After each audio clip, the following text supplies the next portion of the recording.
ഇൻവെസ്റ്റിഗേഷനിൽ ഇപ്പോൾ നമുക്കൊരു പ്രതി നമ്മൾ ഡിറ്റക്ട് ചെയ്തിട്ടുണ്ട്, പ്രതിയെ നമ്മൾ പിടിച്ചിട്ടുണ്ട്. ഈ പ്രതിയെ നമ്മൾ പിടിച്ചത് കൊല്ലത്തിനാണ്. ഇന്ന് രാവിലെയാണ് നമ്മൾ കസ്റ്റഡിയിൽ എടുത്തിട്ട് ഇയാളെ ചോദ്യം ചെയ്ത് മൊത്തം കാര്യങ്ങളൊക്കെ വെരിഫൈ ചെയ്ത് നമുക്ക് മനസ്സിലായി പ്രൈമ ഫേസ് ഇയാൾ തന്നെയാണ് കൊച്ചിയെ കൊണ്ടുപോയതെന്ന് മനസ്സിലായി. അയാളെ നമ്മൾ അറസ്റ്റ് രേഖപ്പെടുത്തുന്നുണ്ട്. ഇതാണ് ഇതിൻ്റെ ഇൻട്രൊഡക്ഷൻ.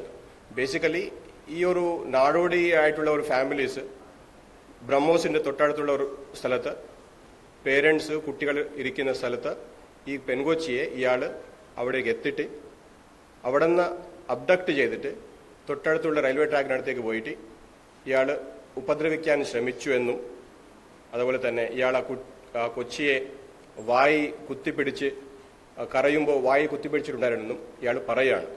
ഈ കാര്യങ്ങളൊക്കെ നമ്മൾ വെരിഫൈ ചെയ്തുകൊണ്ടിരിക്കുകയാണ്. ഇയാൾ പോയ സ്ഥലങ്ങളും നമ്മൾ വെരിഫൈ ചെയ്തുകൊണ്ടിരിക്കുകയാണ്.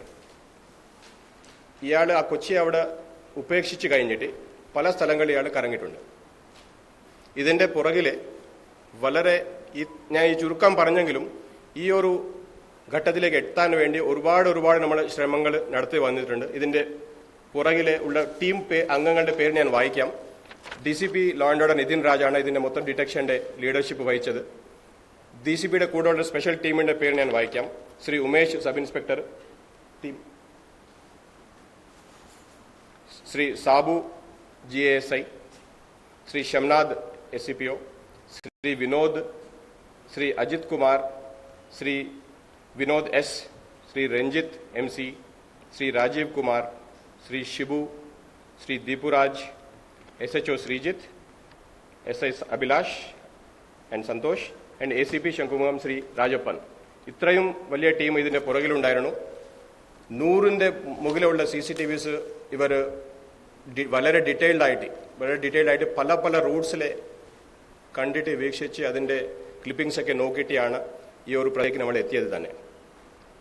ഇയാൾ കറങ്ങിയ സ്ഥലങ്ങൾ മൊത്തം മാപ്പ് ചെയ്ത് തമ്പാനൂർ റെയിൽവേ സ്റ്റേഷനും കൊല്ലം വരെ ഇവർ CCTVസിനെ ഫോളോ അപ്പ് ചെയ്ത് പോയിട്ടുണ്ടായിരുന്നു. ഇതല്ലാതെ ഒരുപാട് മറ്റ് ഇൻവെസ്റ്റിഗേറ്റീവ് ടെക്നിക്സ് കൂടെ നമ്മൾ ഉപയോഗിച്ചിട്ടുണ്ടായിരുന്നു. ഇയാളുടെ ആ സമയത്തുള്ള ലൊക്കേഷനും ടൈമും എല്ലാം മാച്ച് ആയി കഴിഞ്ഞിട്ടാണ് നമ്മൾ ഇയാൾ ആണ് പ്രതി എന്ന് നമുക്ക് മനസ്സിലായത്. പ്രതിയുടെ പേര് ഹസൻ കുട്ടി അലിയാസ് കബീർ. ഇയാൾ പല കേസസ് ഉള്ള ആളാണ്. 8ഓളം കേസസ് ഓൺ റെക്കോർഡുണ്ട്. ഇയാൾക്ക് പോക്സോ കേസ് കൂടെ ഉണ്ട്. കഴിഞ്ഞ ജനുവരി മാസം 12-ാം തീയതിയാണ് ഇയാൾ ജയിലിൽ നിന്ന് ഇറങ്ങിയത്, കൊല്ലം ജയിലിൽ നിന്ന്. ഇയാൾ 2022 തന്നെ ഇങ്ങനെ ഒരു പെൺകുട്ടിക്ക് മുട്ടായി കൊടുക്കാം എന്ന് പറഞ്ഞ് വിളിച്ച് ഉപദ്രവിച്ച ഒരു സംഭവം ഉണ്ടായിരുന്നു. ആ കേസിലെ ഇയാൾ ജയിലിലുണ്ടായിരുന്നു. അത് അയിരൂർ. ഇയാൾക്ക് ഇത് പോക്സോ കേസ് മോഡസ് ഓപ്പറാൻഡി മാത്രമല്ല, ഭവനഭേദനം, അതുപോലെ തന്നെ ടെമ്പിൾ വഞ്ചുവെട്ടി, അതുപോലെ തന്നെ ഓട്ടോറിക്ഷ തെഫ്റ്റ്, ഇങ്ങനെയുള്ള പല കേസസിന്റെ ഒരു മോഡസ് ഓപ്പറാൻഡി ഉള്ള ആളാണ്. അപ്പോൾ ഇയാൾ ഒരു വാണ്ടററാണ്. ഇയാൾക്ക് ഒരു അഡ്രസ് ഒരു